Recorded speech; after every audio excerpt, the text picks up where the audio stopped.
creator of the Kings Beat, James Ham, here with us. Now, by darkness, I think you meant negativity. And James, after 4 straight wins, even you can't find a reason to be negative or to be concerned about where the Sacramento Kings are right now. Yeah, I told you guys. I think it was what on Friday or Monday. I don't know what day of the week it is. I never do.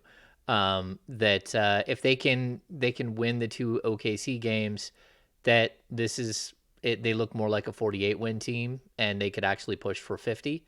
And they did it 4 in a row. Here we are. We're sitting in an unprecedented situation over the last 16 years for the Sacramento Kings, where they completely control their own destiny. And all they have to do is, I don't even know if they have to go 500. I expect them to go a few games above 500 from here on out, but um, they've put themselves in a great position. They took care of the business that they had to take care of. It was 3 out of 4 that were very winnable games again, and the Kings don't have a bunch of those left on their schedule. They took care of it, and they've got separation. And I didn't expect to see this type of separation this late in the season. It's a good day. It's a very good day to be a Sacramento Kings fan.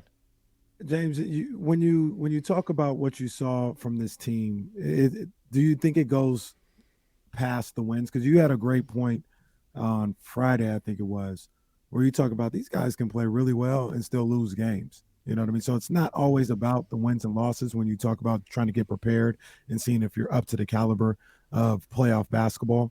But just the way they've been playing and the way they approach some stuff is that more impressive to you than just the 3 wins or the 4 wins since the break? Like it seemed like, especially yesterday without Fox, they still had a certain mentality going into that Thunder game that from the on start they were ready to go.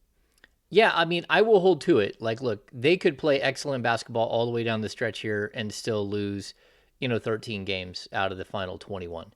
That can happen. They play a lot of tough teams. I think the biggest thing is I don't even really care how they played the last 4 days, the last 4 games. The Mm. fact that they won all four, it makes a huge, huge difference in how this final, 21 games will be played out.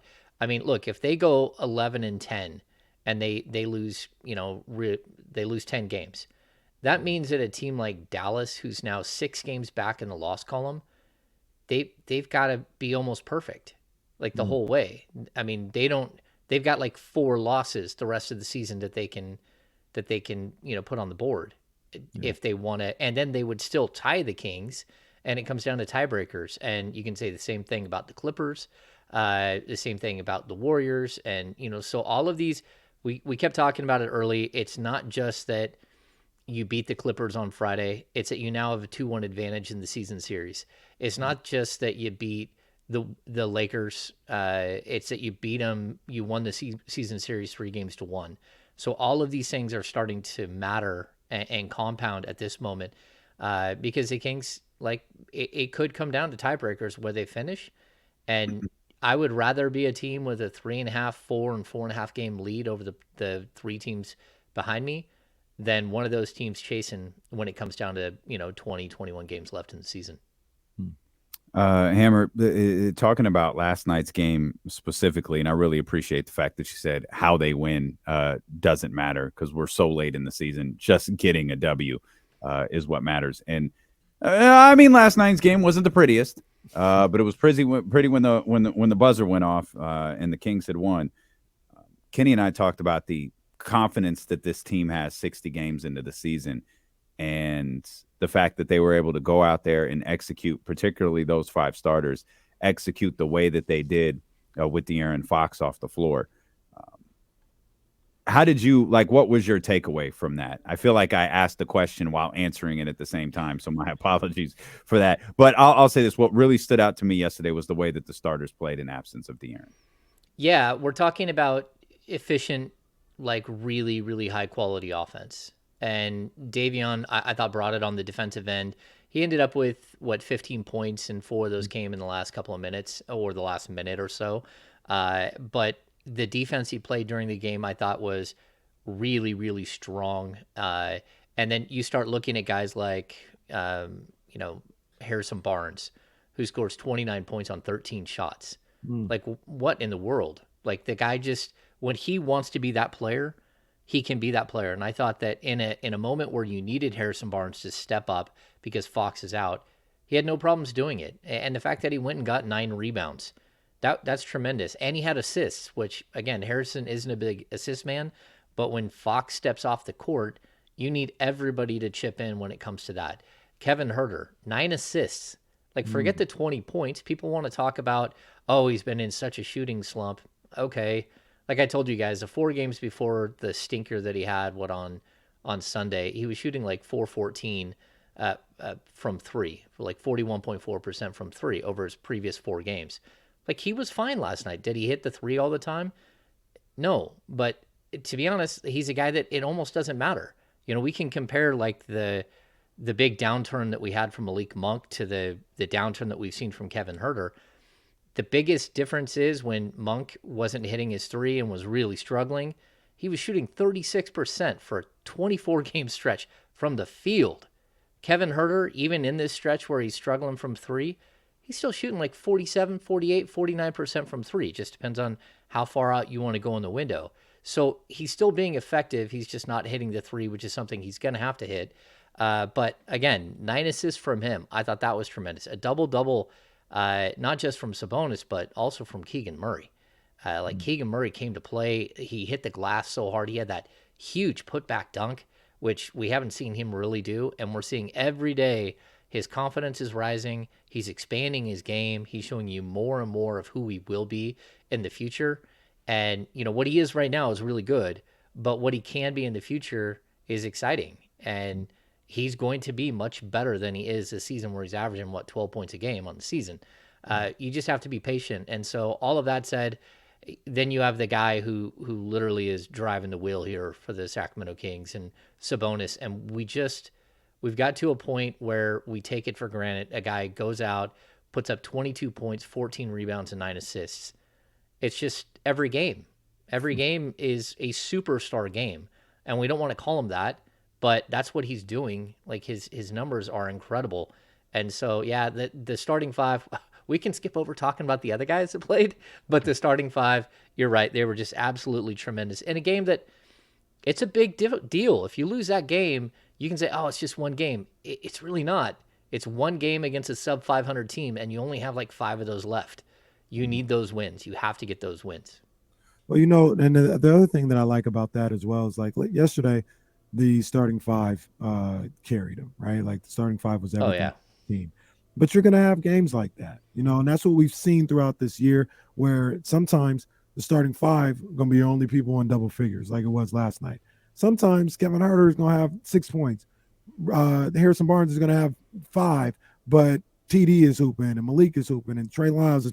You're getting those efforts, and it seems like no matter what is going on that night, they collectively, consciously or subconsciously, figure out who needs to step up that night, and they step up. You know what I'm saying? The starters may look around and be like, well, not getting no bench production today. Come on, we got to pick our game up and bring us on home, or vice versa. And that's the sign of in my opinion, a complete roster, a roster that can give it to you any way you want to get it from each night, or at the very least gives you an opportunity to win with how deep they can go. I think they're 9, 10 deep, legit. Yeah, I think the biggest point to that too is that you have players that not only sense that they need to step up like as scorers, but they have moments when they realize that something's going wrong in the game and they need to go fix it. And so that's where I get to like the 9 rebounds from Harrison Barnes. Like, Keegan Murray has started to put up those types of numbers, where he's getting 6, 7, 8, 9, 10 rebounds in a game. But Harrison Barnes is averaging, right around 3.5 rebounds a game for like a month and a half. And you could sense in that game that they needed that. And then you had Trey Lyles come in. And I thought, Trey Lyles had his crazy moment in the first half, where he got the technical and kind of lost his cool and had to go sit down for a minute, which very uncharacteristic. But then you got to this point in the fourth quarter where you saw the light bulb go on that Trey Lyles, like, I've got to go rebound. And boom, boom, boom, he's flying in from all kinds of angles. And I don't know where the stats were on it, but he ended up with like 5 boards. It looked to me like he had 7 boards, maybe 8, and all late in the game. So I really do think that it's one of those moments where you look at the team and you go, okay, they've got guys who can fill specific needs. Terrence Davis, we need somebody to go out there and score. Can you go get us 5 buckets? I got you. You know, Malik Monk tonight. You can score, but what we really need you to do is play make because our playmaking isn't suffering. Go out there and do it, and that's what I think we're seeing. We're seeing individuals being able to step up into roles, whether they're comfortable doing it or not, and finding success, and that's how a team succeeds. You know what else has been suffering is James's opinion of Davion Mitchell. James is a bitch. James, well, wait a minute. A lot of people out here in these streets. No, I was the only one that believed in Davion. I have been frustrated with Davion in the past. How do you and I gave him his flowers to start this show because I absolutely believe he earned them. I saw him play with an aggressive aggression level that I don't feel like we had seen from him enough in games, specifically where De'Aaron was out, because obviously it's an entirely different situation when De'Aaron is out. Hammer, how'd you feel about Davion last night? I got to be honest. Most of the time when De'Aaron's out, Davion doesn't step up. That's what we've seen. Like the one game where Fox got hurt in game, we saw Mitchell come in and put up like 19. Then he got the opportunity to start the next game and he wasn't good. And you're like, hey man, those are like in the NBA, there's potential for you only in your career to get a handful of true opportunities to show that you belong and that you can be that guy. And I thought that like early in the first quarter, where Davion started stepping up and hitting the 3-point shots, it just changed the whole complexion of the game. It opened everything up because to that point, you know, they started to kind of muck up the middle because they're like, okay, well, Fox isn't here. We're just going to mess with these guys. We'll run some zones. We'll get physical with them. The second Davion started hitting shots, it opened up everything else for everyone. And those are moments that he needs to feed on. He doesn't have to score 10 points a game or 14 points a game, but what he can't do is he can't like take the shots that look like he should get to 14 points a game, but he's scoring 6. And, you know, he's getting in the way on the offensive end. So I thought it was one of his better games this season. And it's something that he needed, and you hope that he can build on.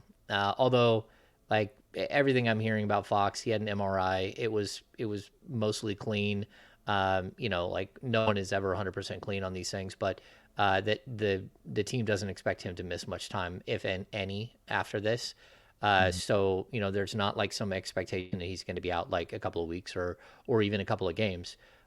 So like you need Davion to like channel what he was able to succeed at this last game and then bring it into the next one and the next one. When he does the sneaky defensive things, like taking the charges, I thought he probably got, you know, 1 or 2 charges that should have happened that didn't happen. Lou Dort, like the mystery dropping the shoulder play where Davion flew like 10 yards and got nothing. But, you know, he had to play with Giddey where he pulled the chair out, which was just so impressive. He had the other offensive charge that he took. Those are moments where he really can impact the game. The moment that stood out for me last night with what he did, it was actually 2 sequences where he was help side. Jalen Williams went back door. He strips the ball. Keegan gets it, goes out to a fast break dunk for Harrison Barnes. Call a timeout. They come out of the timeout, and he takes a charge right out of the timeout from the Thunder, man. Davion, what he's able to do on the defensive end, top shelf stuff. Damian asked me the question earlier, and I want to ask you, Ham. What do you say Davion's role is on this team? I mean, he's De'Aaron Fox's backup.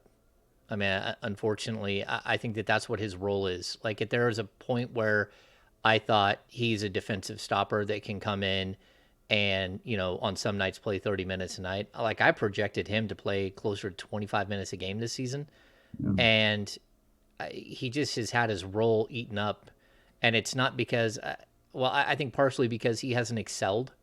That's part of it. But I think the other issue that he has is that De'Aaron Fox has. And the combination of Herter and Monk, whether they're on or they're off, they're having their weeks where they're struggling or not, they still give you so much at that position as far as shooting and playmaking and everything else that you've got to a point where there's just not a lot of minutes for Davion. and So real quick, it's tough. real Yeah. quick though, because I want to clarify the question. What would what would make you say Davion played good tonight? Like in your opinion, Um. like he played a game. Hmm. Like Fox is back, he's the backup. What's a game from Davion look like where you're like he played good today, he did his job?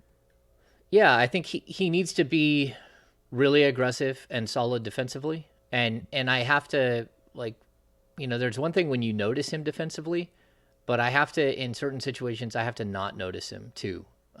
Like because there are times when he's still like off the ball isn't good, and he's got to work on it. He's still figuring out that sort of issue, how to play defense off the ball, just like playing offense off the ball. I think he's really struggled with on the offensive end. Just hit your shots. Like when you get open shots, hit them. Don't hesitate. Don't worry about what's coming next. Just get in position. This every other player on this team knows the position. Don't get in the way. And even to that point, if I don't see him on the offensive end, that's okay. That's totally fine. Like we always see Malik Monk on the offensive end. That's just who he is as a player. But it's those players that can do a bunch of things that you look at the box score and you're like, hey, I didn't even realize he did that. The problem that I've seen most of the time is that he hasn't been a reliable 3-point shooter. He's great defensively against smaller players, but against bigger players, they're starting to shoot right over the top of him, and that's become an issue. So there are just times where like it's tough. Like you want him to fit in more, but I'll also like I don't like giving players excuses, but the way that the Kings do their rotations is just so incredibly difficult for Davion. And so for him to come in at the 6 minute mark of the first quarter when De'Aaron Fox sits down, and then Fox to come back in the final 2.5 minutes and finish the quarter, and then Davion opens the second quarter, it's just all this stop and go. It's really hard for a player to get a rhythm, for him to like settle in. And I don't, I know why they do that, but it's come at Davion's expense.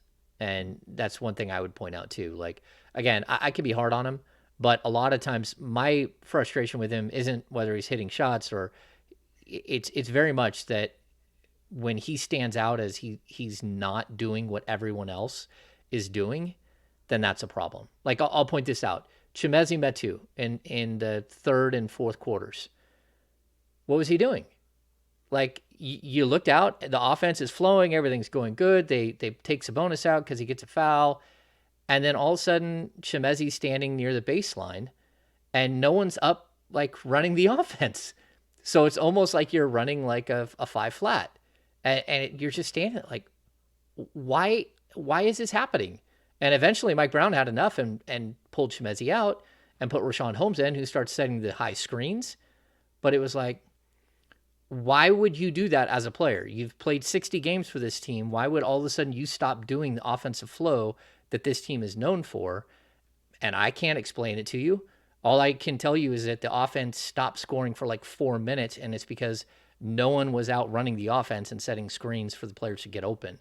And so that's where I bring up Davion, because there are moments where you see those things that, like, man, the offense. Or if you don't know the offense at this point, are you going to be able to learn the offense? And so if you don't visually see him all the time on offense, that's okay. Some players, their role is to go stand in the corner and wait for the open shot.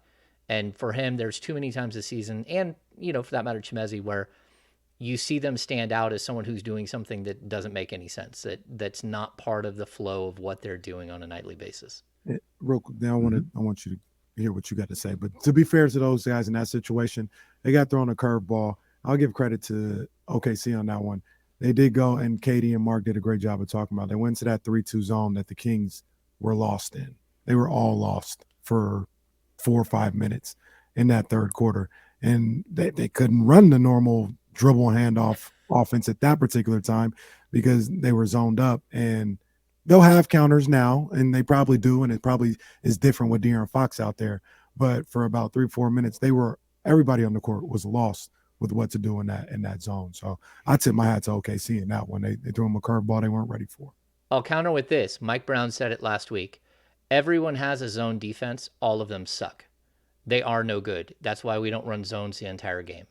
And so if you didn't prepare your team against a team that run zones all the time, that OKC team, that's not something new. They run zones all the time. They switch back and forth, but they drop into zones for large stretches.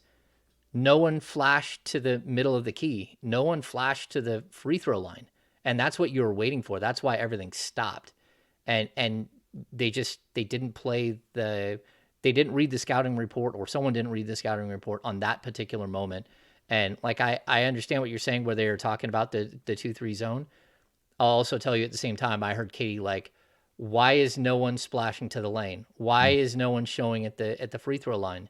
And that's what I'm talking about. It was a moment where maybe four guys recognized what was happening and one didn't, but the one that didn't is a crucial player in the offense that has to go show at the free throw line and actually, run the offense from that point.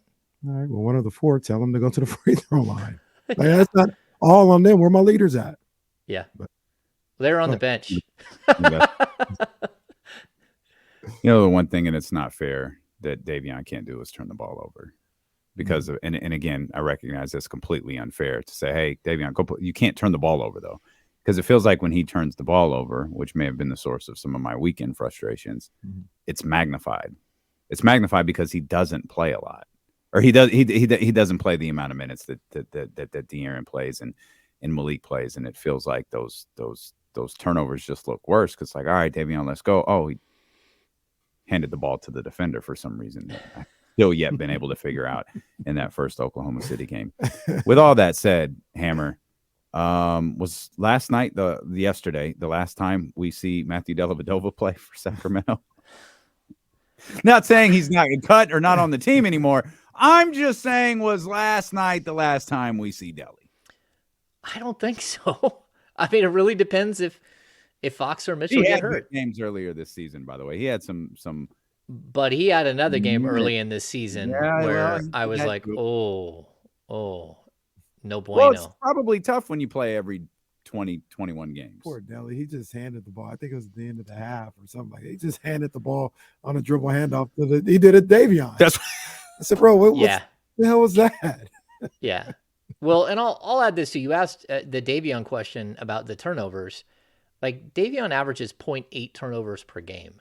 Like, that's nothing. Like, that's not sort of who he is. He's basically a 3-to-1 assist to turnover ratio guy in his first 2 seasons in the league. I'll take it. That's totally fine.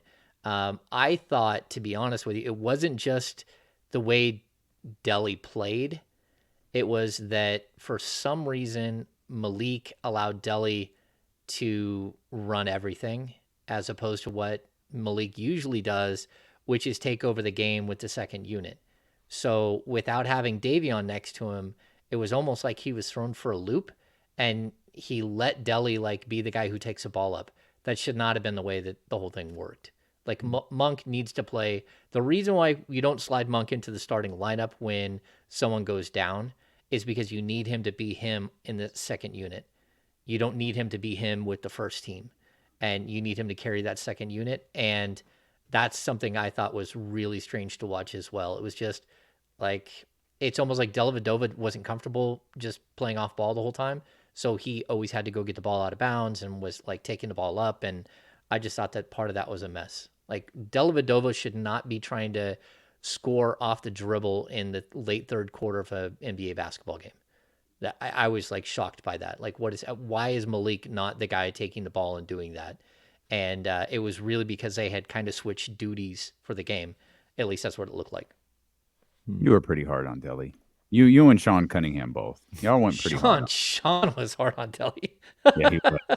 He was. By the way, I really like these live editions of the Kings Beat podcast. That's really good stuff. It's good stuff. They're fun, man. I like doing live too. Because we get the interaction from the fans, and we can take on a couple of things that people are saying in the chat or answer questions, and so it feels like they're the studio audience, right? So they're sitting there with the laugh track, but they also, like, on occasion bring up a good point, and you need to like dive into it. Why is Brendan always dressed like it's raining inside his living room? I think it's because he's like a young, like, 20-something guy. Like He that's how they dress. he looked like he walked in from the rainstorm and just sat down and started doing the podcast. Like, hey, buddy, get comfortable. Like, stay a while. Yeah, people think I just got done hunting or something just because I'm wearing Well, green. to be fair, that's part of your motif, though, if you will. But it did look like you were leading a sleigh dog race Last time. Yeah, that was classic. Yeah, beanie ham. That's what we're calling that look. Yeah, beanie ham. Y'all leave Deli alone, man. No, I ain't got no problem. I don't have no problem with Deli. Was thrust into a situation. Back up, PG. I didn't think he killed the teams. I think it's fine. He didn't at all. Sean is kind of shocked. Like he was shocked when he made the team. He was shocked when they kept him at the waive deadline in January. He's shocked that he's still on the team. I get it. Like there just seems like there are other options out there. Like vibes. I think Deli is a big part of the vibes. I guess because I would look at a guy like Goran Dragic. Like, could Goran Dragic help this team more than Matthew Dellavedova? He just got waived. No, I don't. Maybe he. I mean, you guys just watched Dellavedova play, and you still believe that? No, Goran ain't even gonna play. I don't believe Goran's gonna play. Vibes, Sam. Is he a better player today? Yes, he is a better player today, but he's not gonna play. Deli don't play. Yeah. Well, I'm fine either way. And people are like, there is going to come a point where I believe he's going to be an assistant coach.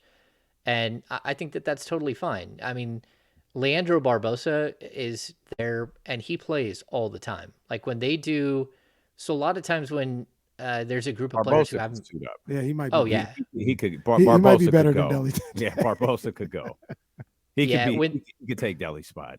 When there are times where like a bunch of the younger players aren't playing very much, following practice or shoot around, they run a 5-on-5 game, and guys like Deli, I think Robbie Lemons, like there's a couple of guys who jump in and actually play. Some of the the development guys jump in and play just so they have numbers and so those guys can keep fresh and stretch their legs. So yeah, like I don't know. There will come a point where I think Dellavedova is an assistant coach, whether it's here or somewhere else. So, yeah, good for him. He was fine. Good for him. I like Deli out there. Well, I mean, situation. The handoff did cause me to go, oh. I said, come on, man. It's not like he's playing 20 minutes a game. Like it's just, it just happened. It just happened. Yeah. All right.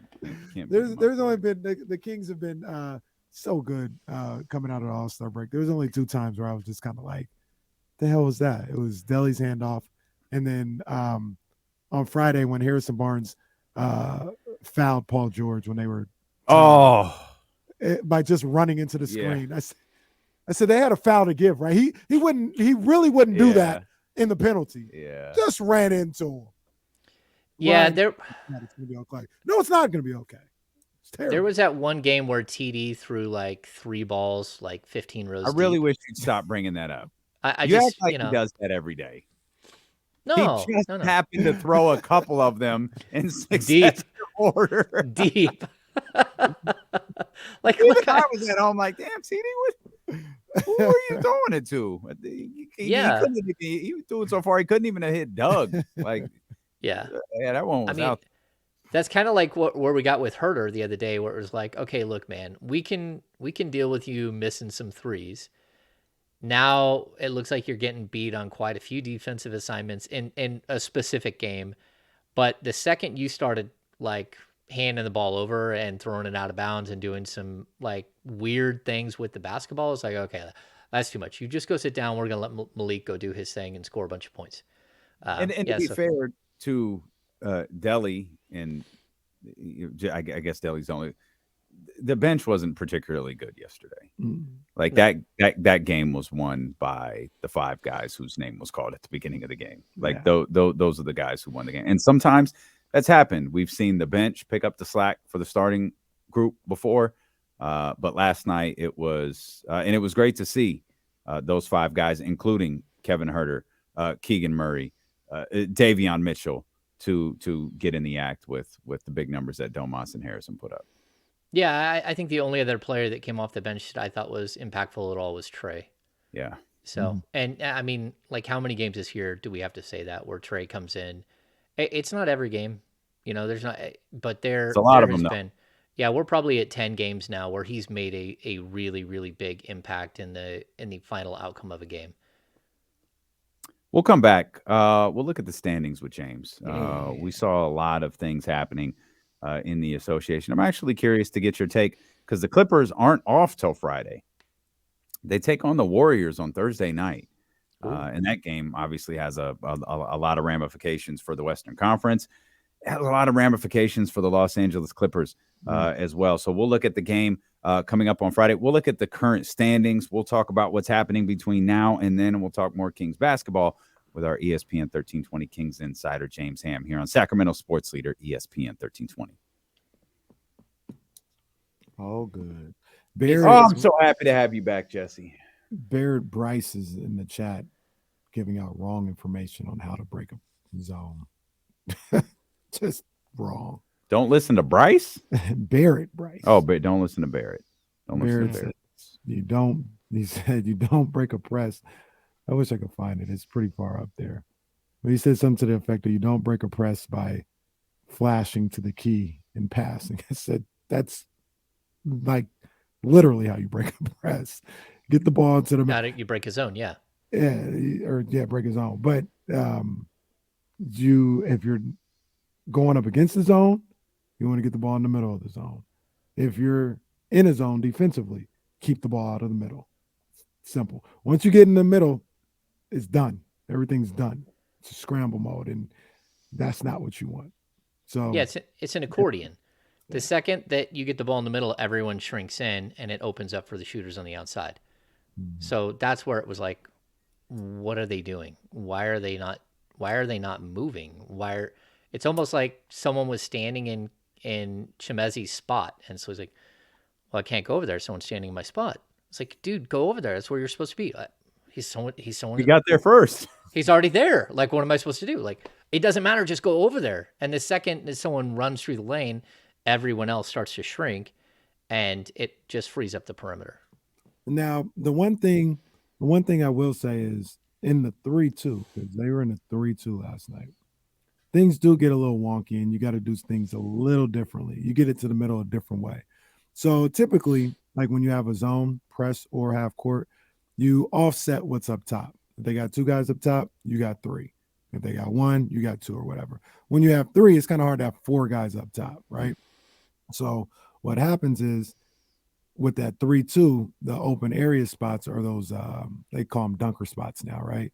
And you get them to that short corner, then you use that short corner to get to that guy who's at the free throw line diving down, and that's where the hole is. Then I don't think they figured out how to get, like, there's part of me, I have to watch it. There's part of me that feels like Chimezi was probably in that dunker spot, and he was looking for that spot as opposed to flashing, when he probably should have been the flasher and somebody else, Trey Lyles or somebody in that dunker spot. But it's also different in the NBA than it is in college and high school. So yeah, and that's a really long and physical athletic team. Like, they're good defensively. I don't know where they're at defensive rating wise, but I could actually look. Defensive rating. Oklahoma City is 11th in the league in defensive rating. And OKC is actually in net rating. They're a +1. They're actually 10th best net rating in the NBA. That's surprising. Players I like. They got some guys I like, and Chet wasn't even there in SGA. I chuckled a little bit because Katie, she was 100% correct, and I just thought about this when people were like, "We need to tank." Be like OKC, and do all this last year, right? And Katie was like, "Yo, they got a lot of good ball players. You can see the foundation." She's like, "In 5 years, it's going to be somebody you can." If you told me the Kings went that route and we were like, in 5 years, they could be, no, I'd be done. I'd be done. That's the old Jerry. 16 years. No, I'm not doing another 5. Yeah.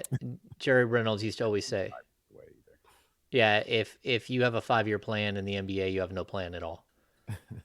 Yeah. If you have a 5-year plan in the NBA, you have unemployment on the horizon. No, there's that. Yeah. hit the thumbs up. But just sneak To your that point, in there. I think if you have like, the ability, hit the thumbs up. if everything goes right, I think they're maybe 3 years away Away from what though? from being a team that's a perennial playoff team, Okay, yeah, top yeah, six.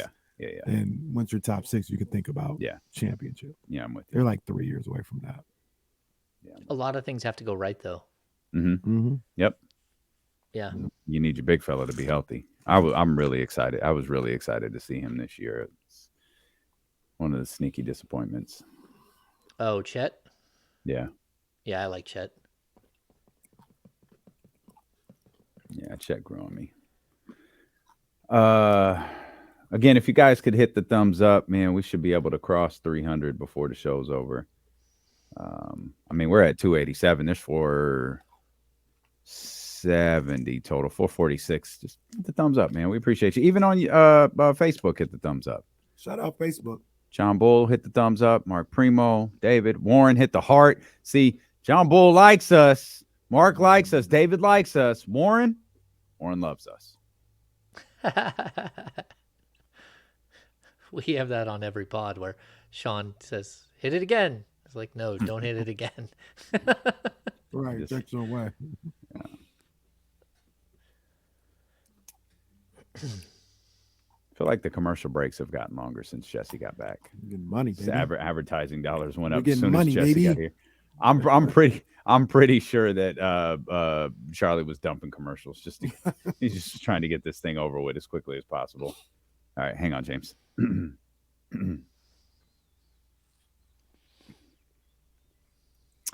If you missed any part of today's show, you can catch it in its entirety in podcast form, whatever your favorite podcast platform is, be it the Odyssey app, Apple, Spotify.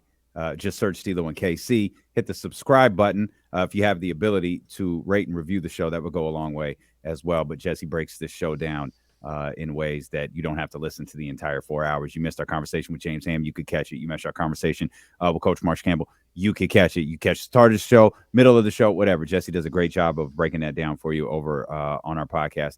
And while you're there, search Corners of the Culture as episode 1 of season 2. Season 2 drops tomorrow as we look back at Dr. Dre's classic, The Chronic. James, what do you think of The Chronic? Can't wait to be on there and break it down. Yeah, yes, indeed. Your thoughts on? Nah, you're gonna say that. Rat tat tat tat tat tat tat on that ass. The DN. Well, there's that.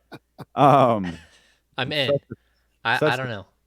Such a sophomoric line that gets repeated all It's these hilarious. years later. This kid is All of these years Still. later. James, let's look a little bit at what we saw last night. Shout out to Tyrese Halliburton and Shavano for doing the Lord's work and beating the Dallas Mavericks. We saw the Grizzlies beat the Lakers. We saw the Warriors beat the Blazers. And we saw the Wolves beat the Clippers. I want to talk about those last 2 games specifically, not necessarily the games, but a couple of the teams in them. James, where are you? You've watched them a lot over the last 5 to 6 years. Maybe not quite as much as you've watched the Sacramento Kings, but you've watched the Golden State Warriors a lot through their championship years. Where are you? What do you think that team is this year? Now now sitting in the 5 spot. It's tough. You don't want to face them in a 7-game series, but I'm not sure how much you fear them. I mean, Steph is going to be back relatively soon. It sounds like we might even see him. They said in the next 3-game road trip, he could pop up in the 3-game road trip. And of course that changes the dynamics of that team greatly. But I don't know. It just depends on what week you get them. They're horrible on the road. Horrible. Yeah. So again, I guess if you had a playoff series, I wouldn't count a Kings Warriors road and home. I wouldn't really worry about the home and road splits because you're gonna have so many crossover fans for those games. But we ain't letting them in the building. We ain't letting them in the building. Yeah, I understand. It ain't happening this series. If that happened, I'll tell you that right now. Ain't no 50-50. Ain't no Red River shootout. It ain't happening. We ain't letting it happen. My people in Sacramento ain't letting it happen. I would hope that would be the case, but people want to pay Bay Area prices. I could see a few Kings fans looking at that and going, "Huh, I could sell one game and pay for my entire next season. Maybe I'll do that." And so, but either way, like there's still a team that I don't think you really want to get matched up against if you're a team like the Kings who haven't been there before, because you're realistically looking at a team that like every player on that team has 500 times more, like playoff experience than any one of the Kings players or all of the Kings players combined. I mean, that's kind of the way it goes. That Warriors team is so time tested and, they're battle tested. They know exactly how to get through a series. So it's possible you could run them off the court. But if I'm the Kings, it is you're going to play who you're going to play. You can't worry about it. At this point, I don't so much worry about the Warriors tracking the Kings down. So there was a point, maybe a week ago where I was like, okay, the third spot is tenuous at best. But right now, when you look at the Warriors are 5 games behind the Kings in the loss column, and they're 4.5 games back overall. But 5 games back in the loss column, they have a 2-1 advantage in the season series over Sacramento. And, they play the final game of the season? Oh, no, next to the last. Yeah. But that could become a really big game. I don't know that, again, I don't know that the Warriors can catch the Kings.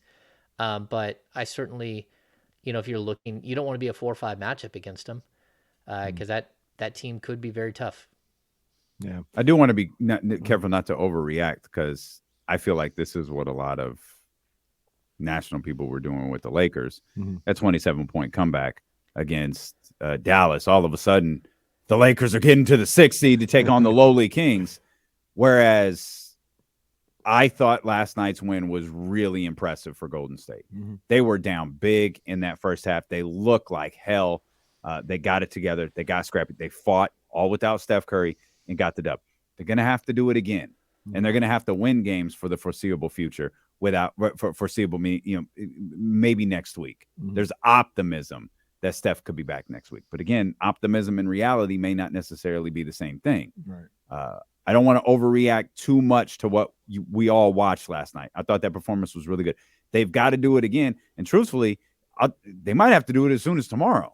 Yeah. When they take on the Clippers. And also, we don't really speak about it, but Andrew Wiggins still isn't there. And nobody really knows what's going on with that.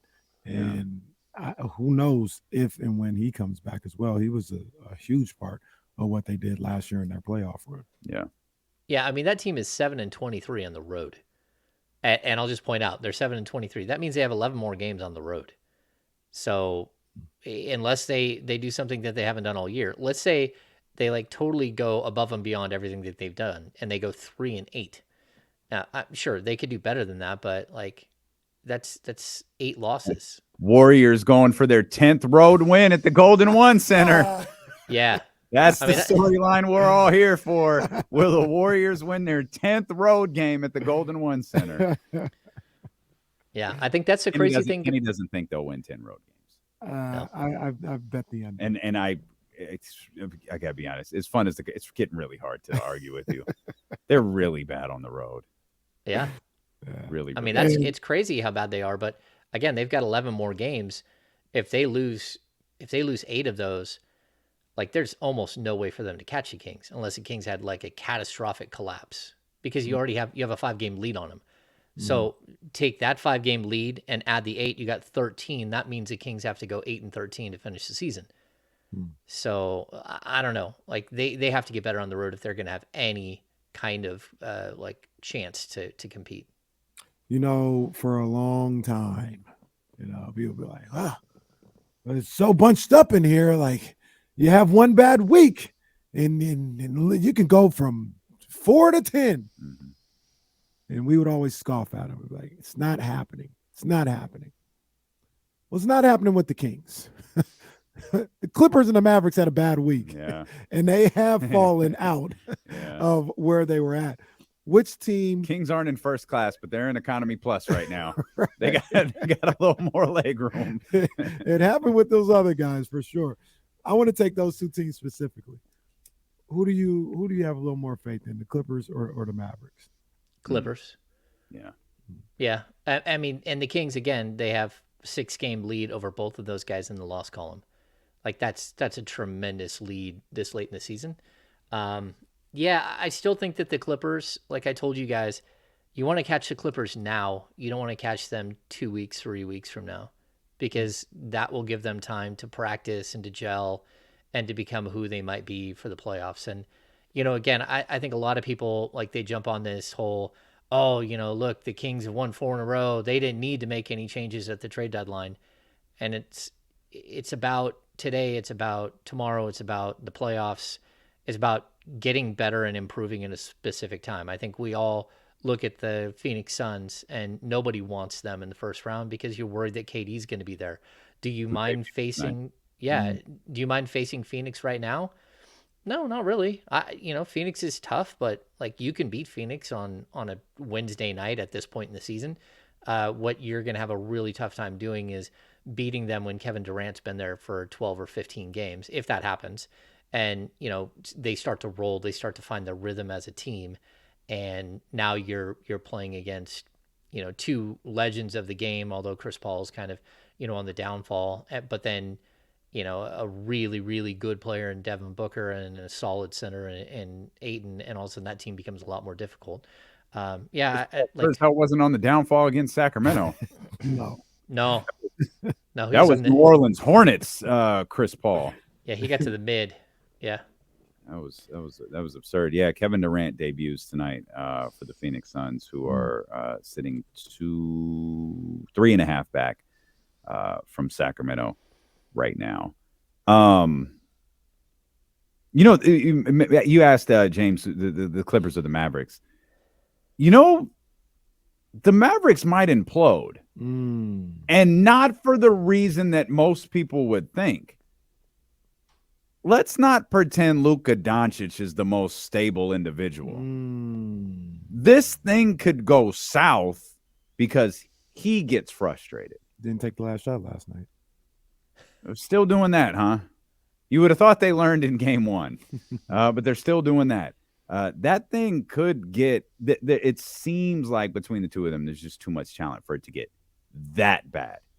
However, you have two unique personalities, one in which I believe Kyrie's good. Like, he's good. Luka, I don't know about. Let them lose a couple of more. I want to see how Luka responds a lot more than I want to see how Kyrie Irving responds. Because I just don't think this team, the team in its totality, is very good. The Dallas Mavericks could go a certain way. They are going to go as far as Luka and Kyrie together can take them. But that team, I don't buy it. And you got a coach who's just like us. He's watching. I don't know if you saw that, like James. Jason Kidd said, I'm watching just like you. I'm not on the floor. So ain't nobody coming to save that team. It's up to Kyrie and Luka, and I think them alone. Yeah, and people always forget that in these trades, like anytime you make one of these big trades, you actually are giving up something to get like a star. And then you have to let the star figure out how he fits in the new world, right? And eventually they become just, Kevin Durant will become Kevin Durant and the Suns.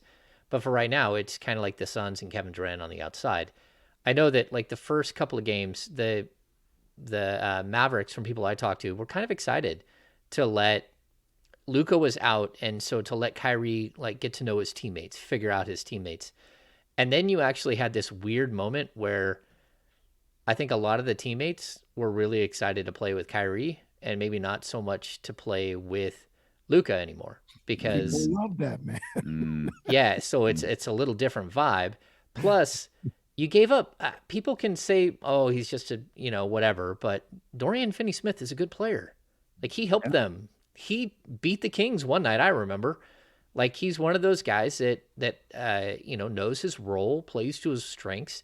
And when you take role players and you move them for great players, the dynamic change is just like huge. And you got to figure out, it's not just how do the two stars play together, it's how does everyone else fit into that world, and how much of a sacrifice does everyone else have to take, because now you got two guys that are shooting 20 plus shots a game.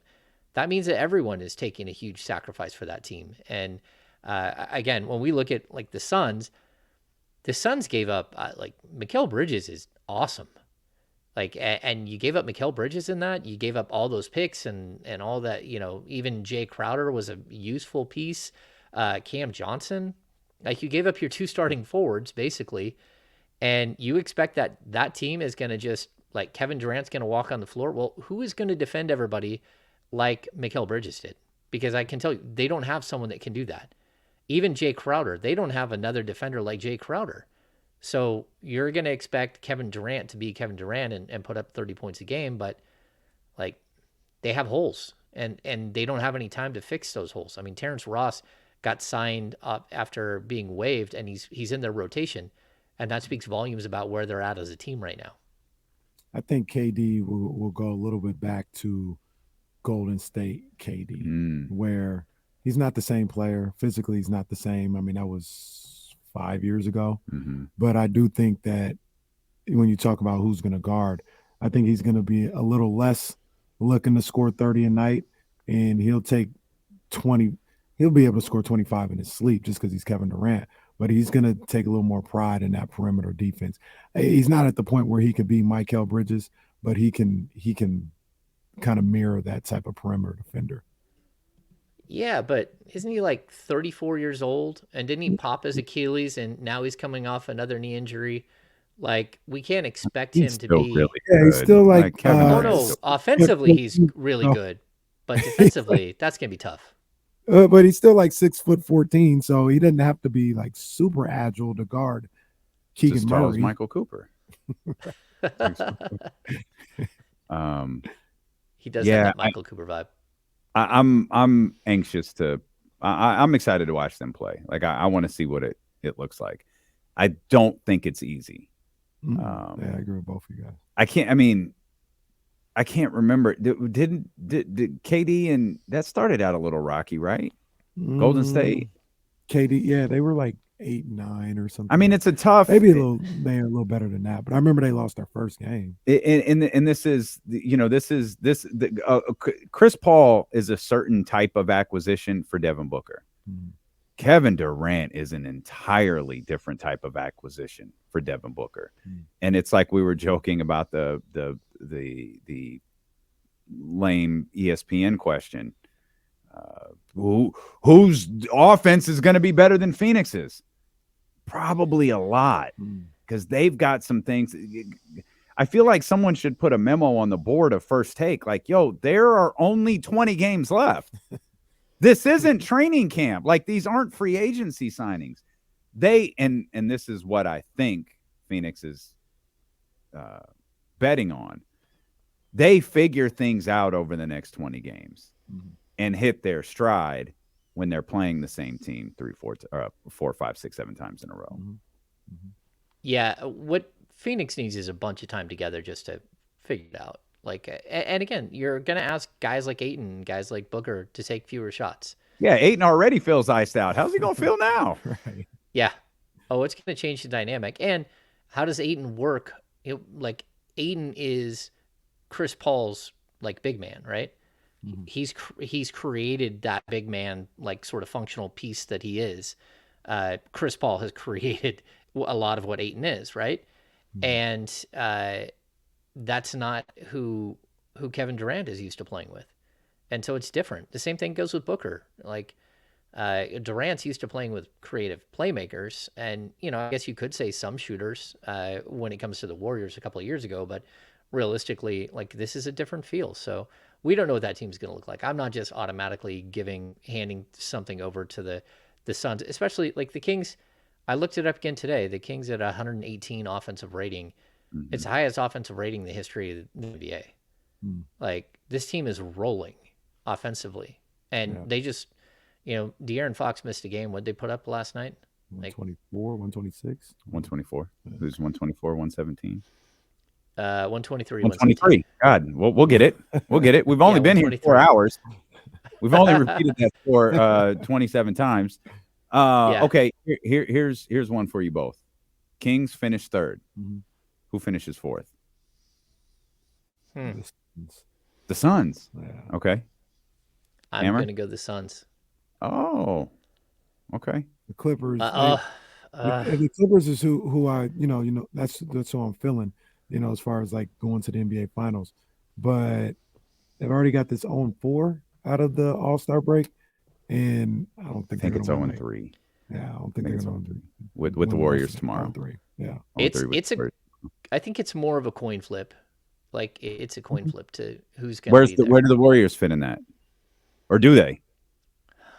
Yeah, They 5, 6, Yeah, 5-6. 5, 6, 7. We got I so mean, we all got Dallas. Dallas is there. Dallas is Yeah, I out. think We taking Dallas Dallas out? 6-7. Dallas 6-7. Okay. I'm taking them out. I'm taking all the way out. Yeah, I don't. Y'all could. Warriors Y'all caught my stay down. attention last night a little bit, man. I ain't gonna lie. Okay. They caught my attention last. I They'll saw really it a get little your bit. attention tomorrow. Then they'll get a lot of people's attention tomorrow if they beat the Clippers. But I unfortunately, I think the story tomorrow, if the Warriors win, is that the Clippers lost. Yeah. And then, despite the fact that Russell Westbrook is shooting 50, 40, and 100, it's going to be his fault because his team is 0-4. And I'm gonna need rerun LA to happen tomorrow. I need Steve Ballmer rubbing on thighs tomorrow. Oh, thigh rubbing. So It's good. It's good. A little thigh rubbing. Like, bro, I know you're worth more money than God, but please get your hands off my thigh, sir. That's not Sir, awkward. what are you doing, Sir? Sir, I'm gonna need you to do that, and then to not make the Zoom. Wasn't it the Zoom that he made? What was the audio device that was? I don't his? know. Just please remove your hand from my extremely upper thigh. That's all I'm asking. And stop staring at it the way that you are, because this video is going to live forever. Steve Ballmer. Not great, Steve. Say that, but he's passionate about his team. I'll say that. Get your hands off my thigh. Yeah, no. Stop being passionate about my extremely upper thigh. It wasn't just my thigh. It was the extremely upper part of my thigh. Steve got to calm down. I think the best thing that next to Palmer during the series. No, I think the best thing that could happen to the Kings right now is if they somehow can hold on to the 3, but it's the Clippers and the Suns in as a 4-5. I think that would be, first of all, it'd be a fun series. So Warriors, Dallas, either one at 6. Dallas is the one. If they can find a way Yeah. to that 6. Yeah, if you could find a way for Dallas to be 6 and for again Warriors Grizzlies to be the 2-7, man, that would be nice. Because I mean, there's a pathway. I talked about this with Matt for a second on the Locked On Kings podcast. The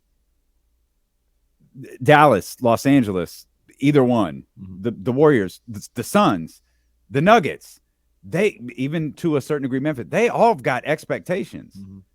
The 3rd seed in the conference has none. No one is going to be, they're not entering the playoffs with any weight on their shoulder. Yep. If there's any weight on their shoulder, it's being taken off the second they clinch a spot. Yep. They're entering the playoffs as free and as comfortable as any team in the association. 100%. Nothing they do will be looked at as a failure, like Phoenix. Kyrie, failure. Oh, 3-time MVP? Failure. Sacramento? Hey, we just here to light the beam, baby. We just here to light the beam, baby. Light the beam. That's what we're going to do during the playoffs. It's happening. Oh, man. Ham, it's always fun, man. I assume, by the way, probably should have asked you this out the gate. I assume Kings were off today. Yeah, Kings off today. I'm sure we'll have practice tomorrow. So we'll have a little bit of info tomorrow, but yeah, a little bit quiet. Good stuff. Let's see. Tomorrow's Thursday. Okay, yeah, we'll lock in. James Ham will report live from practice, as he always does.